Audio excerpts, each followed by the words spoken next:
that is the YZ4-SF2 build complete. Yep. It's ready to hit the track. Hi guys, Brett here from Hearns, and I'm joined with Simon Healy For another exciting episode. of how to build your YZ4-SF2. Something like that. This is actually the final episode. This is sad. I actually get sad when they come to an end. Why is that? Well, I don't know, because what are we going to do next? You just think of it like this. The ending is the start of something new. Yeah, I know, but the next time we see, it's going to be probably in my hands, and it'll be all... Doubt it. Oh, I'm not going to get a trade-in on this one? No, not this one. No chance. So, let's talk about it. So, this is episode 4 or whatever it is. This is the final episode of the build. Yes. Now, as you guys would have seen, last time we got it to a roller. Yeah, just a bare rolling chassis. There was no electronics, nothing in it. The turnbuckles weren't really on the straightest. There wasn't even wheels on it then. There wasn't even wheels on it. No. Now, you've taken it away and you've done a phenomenal job, I must add, of fit-outs. It's 2 good fit-outs I've seen you do in a row now. Wow. Jeez. I know. I don't know what to say there, Even Brett. at your age, you're still learning new tricks. I'm just, what can I just don't know what to say. So, Yokomo YZ4-SF2, and it's not out of the box. No, it's not. It's quite different. So it's a mix of YZ4-SF, which is the original, Yes, and SF2. SF2. Yep. And obviously the biggest visual change you will see is the carbon fibre side pods that are used on the B74. Yep, and they're from an Italian manufacturer. Yeah, they're from you can buy them off Ackermann under the ProTech label. Yep. But all Rudd Dog. Rudd Dog. Yeah, they're made in Italy, so that'll make Nick quite happy. They're Italian. So an Italian Yokomo. What a great combination. I know, for disaster. And you've got a battery hold down system in there. So the battery... Well, actually, no. Before we go there... All right, let's not go there. You go there. Where are we going? Do you want me to zoom in? So, you can zoom in if you like. Where are we zooming? Do you want a pointer? Yeah, want a pointer, please? Pointer. I've got my little man bag here. That'll do. Okay. So, we're running... What are you pointing at?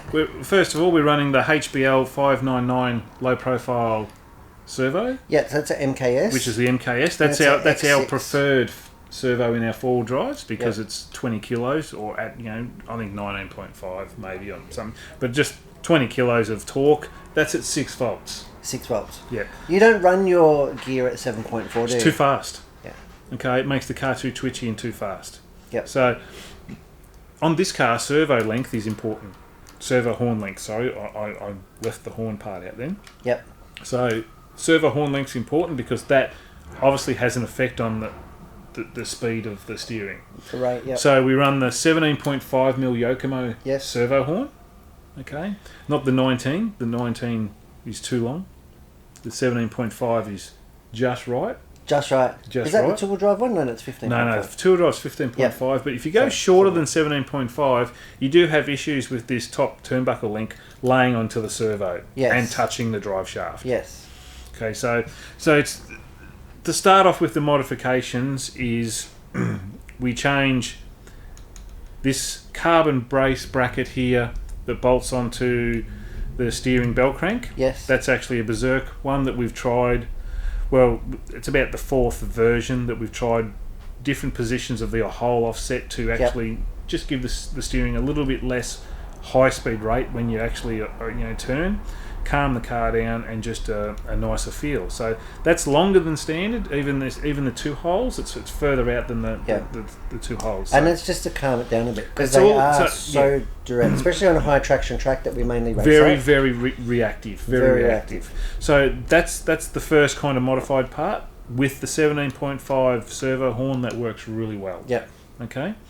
In the kit, you'll see that the camber links a bit more further forward. We come all the way back to change the Ackermann to make it easier to drive again. Yep. Okay. Sway bar, we run 1.3 front and rear.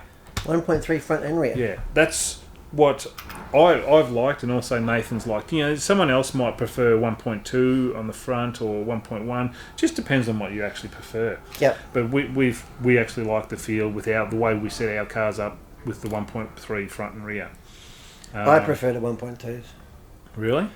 I wouldn't know. Yeah, thought so.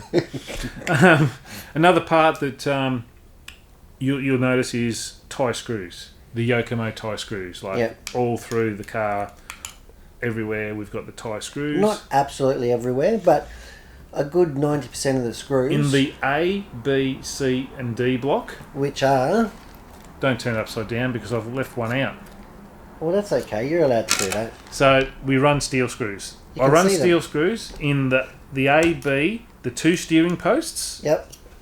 And the D blocks. I don't really worry about the C block so much because we don't really touch that ever. Yep. So, and I see you've got no chassis protecting on there? No. Just running it raw? We don't scratch our chassis. No? No. The anodising on the yoke chassis is really awesome. It doesn't actually gouge off. Does it? No. It does wear. It certainly does wear, but it doesn't. It seems to be really high quality. That said, the track that we're running at 90% of the time is quite clay. It's not like it's got boulders and rocks sticking out of it, does it? No, it doesn't. And apart from you driving across the concrete curbs all the time... I was going to say, it's the only time you really do mark it up is when you either hit the concrete, scrape across the top of it, or you land... On the container. Well, on the container. If you throw it into the container. Yep. So we've talked servo. Yep. MKS 599. The MKS we use because the 599 is the strongest and the slowest. Yep. So that combined with that and that just makes this car steer really nice. Yep.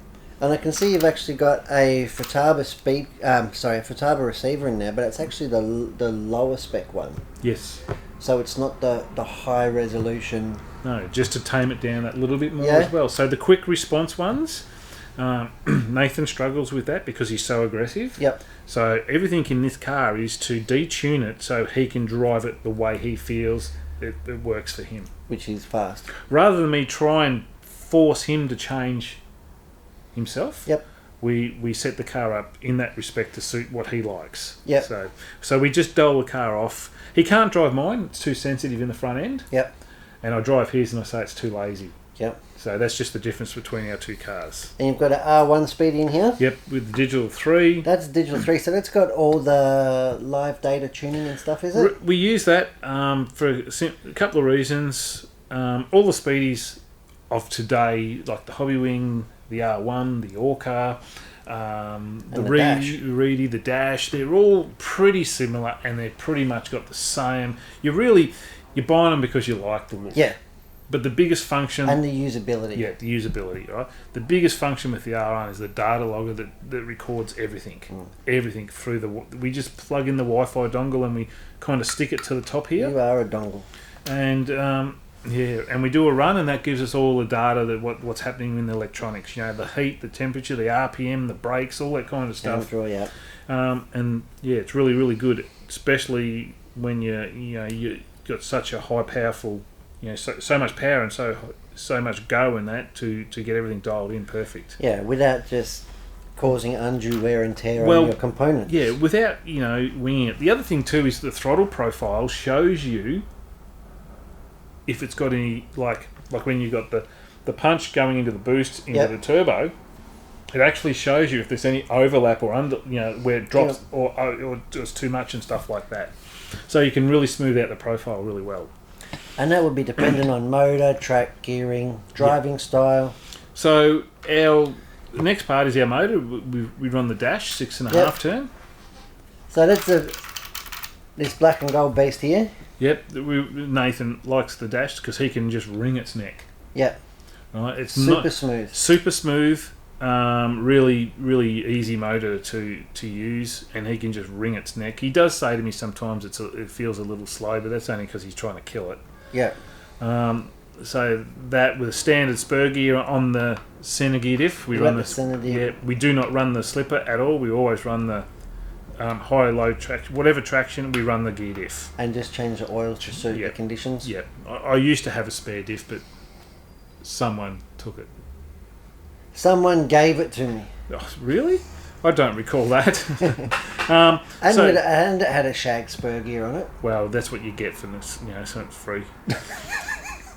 20-tooth pinion, 20-80, that's our ratio that we run. If it's a really easy, like open track that's got no hard corners, we might go up to, if it's fast, we'll go up to 21. Yeah. That's about it. Or if traction's really low, I suppose, and you want to take a little bit of the edge off. Not with this motor. Not with this motor. This motor is really, really smooth. It's kind of, it actually doesn't feel like a 6.5. It kind of feels like a 7.5. Okay. But it still revs up the top like a 6.5. Do you know what I mean? Beautiful. So yeah, it's quite good. And you got your Orca small pack in there. We run LCG packs. Keep the weight down. Yeah. So the car weighed without a battery in a body is 1460. 1460. Yeah. Now, so all up 16 with a battery in a body. Or actually, no, it's 1503 with a body shell. Yeah. No battery. So these batteries are 160 grams. 160. So this will come in at 1665. Where before, in a standard form, we were at like 1780, 1790. So it's a good weight saving. it is. It doesn't really sound much, but it's not about. What was that, like 120 or 30 grams or something like that? That's massive when it comes to the way the car lands and the way the car changes direction. And trying to put energy through the car itself. Yeah, stuff like that. And the way it pulls up, all that kind of stuff, it just makes a big difference. So, yeah. Centre diff, we run anywhere from... The 12 represents on this 120k. Yep. Okay, so we run anywhere from 120 to generally 175, sometimes 200. Not very often we run 200. Have you ever gone heavier just to experiment? We have 250. We've tried 250, and the car was just it was just too wild. It felt like solidly locked in, and it was just super aggressive. Was it? Yeah, really fast, really. Instant, everything was instant. So, Nathan kind of likes 120 to 150. Yep. I like 150 to 175. But the difference between us is I'm smoother, he's more aggressive. What does BP mean on your codes? BP? I don't know what you're talking about. On a centre diff I've seen in another car, it's got BP written on it. Really? I don't know what that is. Black plastic. Black plastic. As in, black plastic gears. Okay. Well, there you go. You've solved that mystery. I can sleep tonight. Yeah, It doesn't say 12 on it though. No, I don't know what it was in there. So that diff is from our older cars. All our newer cars from my platform that I'm currently racing and this one here all have black plastic gears. Yeah. Okay, they all have the new gears in the front, centre, and the rear diffs. They've proven themselves as super reliable. Yep. So yours, which would be a main concern. The reason yours has got BP on it is because we were running a combination of steels, the white plastic gears, and the black ones to see which one worked best. Yep. So that's why it had that on there. Yep. All right. So you'll be able to sleep extra easy now. That's right. I was worried that it had Brett in the swear word or something. Or yep. So next thing is the battery hold downs. The battery hold downs that I designed and had Berserk make. So it's actually spread the O-ring wider. Yep. It's very easy to use unless your name's Brett. Okay. Some people do complicate the most simplest of things. That's right. And they got 4 positions. So if you do want the battery all the way back, you do have to trim up this little tab here because it does touch on there. Yep. But you can trim it up and it still allows you to go. So you've got 4 positions. We run the battery forward. The car works better with the battery forward. Have you actually had the car on corner weight scales before to see what the distribution is, or not really? Long time ago, before we started before we got to the carbon and this is when we had the fat batteries and stuff like that. So I haven't. Would be good to see. Now, I haven't gone there with this kind of layout. Yep. So they work really well. We only space them up with just that one plastic. Well, it just sits on top of that plastic thing there that comes with the side pods. Yep. And we just put like the black plastic spacer that comes in the kit is like, I think it's like about 6 or 8 mil. Yeah. And we just put that under there. So it's really simple. Works awesome. So if you can get them from Berserk RC. Yep. So everything on this car that's not kit, apart from the side pods, anything carbon is from Berserk. Yeah. So Paul does all that stuff. So that's Berserk. They're Berserk. The towers, we'll move on to the towers. They're both Berserk because I don't like those little roll center insert collar things. So I have Simsy make up towers for me where it just traditionally has the 3 holes for the camber link. Yep. We have tweaked them a little bit. We do run slightly different geometry than a standard tower. So, yeah. And the rest of it, apart from, I suppose... It's got the gold shock shafts. Well, yes. We assembled those. They were beautiful. Yeah, the gold shock shafts, we run those. Really nice. Look, a lot of people say the chrome silvers are better, but I don't know. I like the look at the gold. I love the look of the gold. They just add a certain class. So the right amount of gold on anything makes it work. Yep. So, yeah. So that's it done. That is the YZ4-SF2 build complete. Yep. It's ready to hit the track. Apart from... Bit of Melbourne weather. Yeah, we need a good bit of Melbourne sunshine to come out and dry the track. Yeah.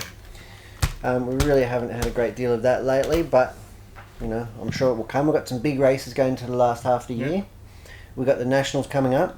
Yep. I mean, people can watch this video anytime, but yeah, we've got the Nationals coming up. Yes. And this is the very car that will take Nathan there, isn't it? Yep. That's the very forward drive that he'll be running. Yep. He's just finished building his Cal 3.1. Yep. So he had a DTM 3.1. Yep. But he's moved on to the Cal. He wanted the Cal. Wanted to be fast like you. Well, what can I say? Yep. So you do love your Cal. We also have the aluminium. Standoffs. Yeah, because they just in a bingle they help strengthen the shock bolt. So you don't, because you can pull it up tight. So you've actually got all that purchase, haven't you? Yeah. So they don't break. The plastic ones tends to let the bolt bend if you bin it. Yeah. Because they just push off the thread, don't they? That's right. So just having a quick look over it. Shocks, obviously, it's all standard, but they are a different colour than the standard ones. We cover that in the build when we build them, don't we? Yep. So and you've got the wing on there, and the bodies. The bodies were sent away Monday.